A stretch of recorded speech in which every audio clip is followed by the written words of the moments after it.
Сказка «Енисей и шаман». Было это давным-давно. В Саянских горах жил один страшный и злой шаман. Все было ему подвластно. Птицы и звери ему подчинялись. Лес не шумел, когда он молился. Кукушка переставала куковать, когда он спать ложился.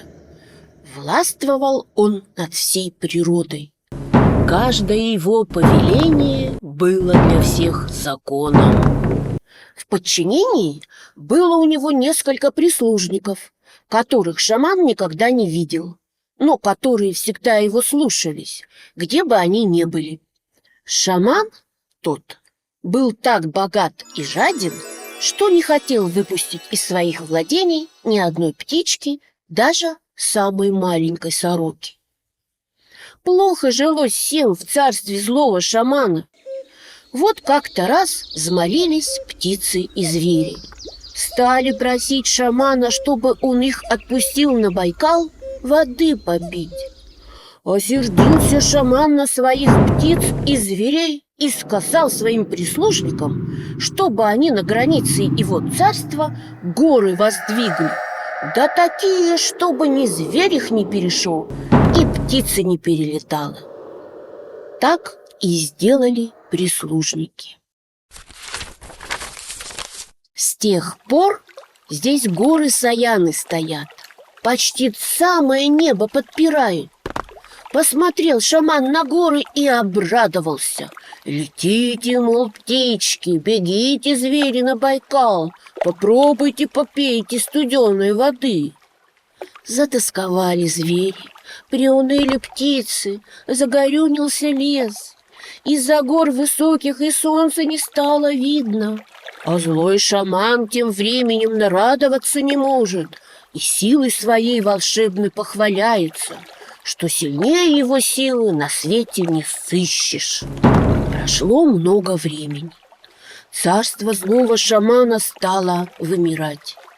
Видит шаман, что скоро он останется один. Призвал к себе прислужников и сказал, чтобы они ручей открыли. Свернули они камень большой, и полилась вода. Ожили птицы, забегали звери, лес запел. Скоро около большого камня озеро стало, а вода все прибавлялась и прибавлялась. Назвали это озеро Енисеем. Прошло несколько лет. Тесно стало Енисею, и начал он себе выход искать. Искал, искал и нашел. Полилась вода по паде. Узнал об этом злой шаман и сказал: «Закройте Енисей так, чтобы он от меня не ушел».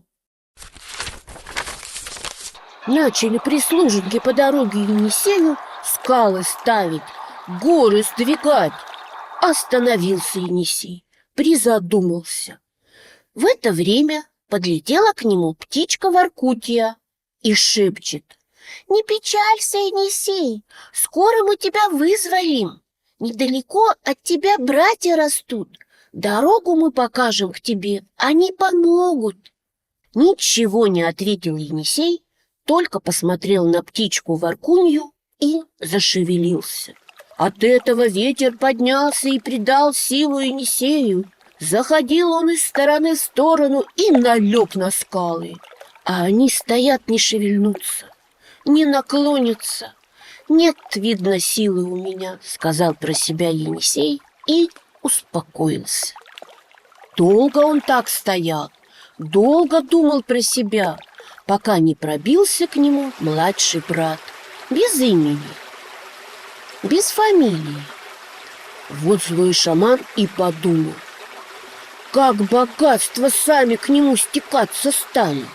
А младший брат тем временем начал помогать Енисею силы накапливать.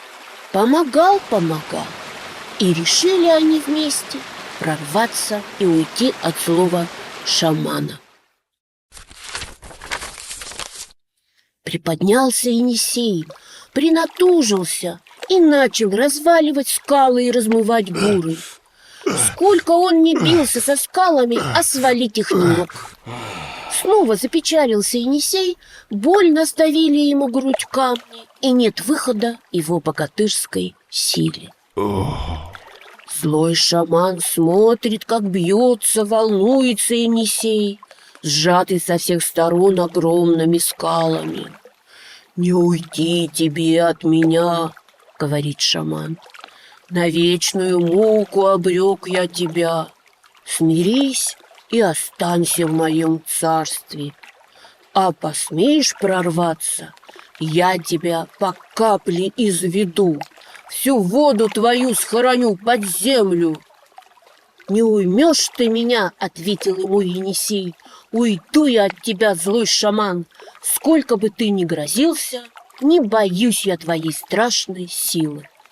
Услышали эту ссору младшие братья, и начали они пробиваться к Енисею. Выше могучее стал Енисей, распрямил он свою богатырскую грудь и напал на скалы с такой силой, что они начали разваливаться. От грохота и шума оглох шаман и все его прислужники. Когда они спохватились, Енисей уже был далеко от царства шамана. Побежали прислужники и сам шаман за Енисеем, чтобы преградить ему путь, но было уже поздно. Десятки братьев пришли на подмогу Енисею, и они рушили вместе с ним все преграды, которые воздвигались на его пути злым шаманом. Вместе с Енисеем ушли из Саян птицы и звери. Царство слова шамана начало покрываться льдом и вечными снегами.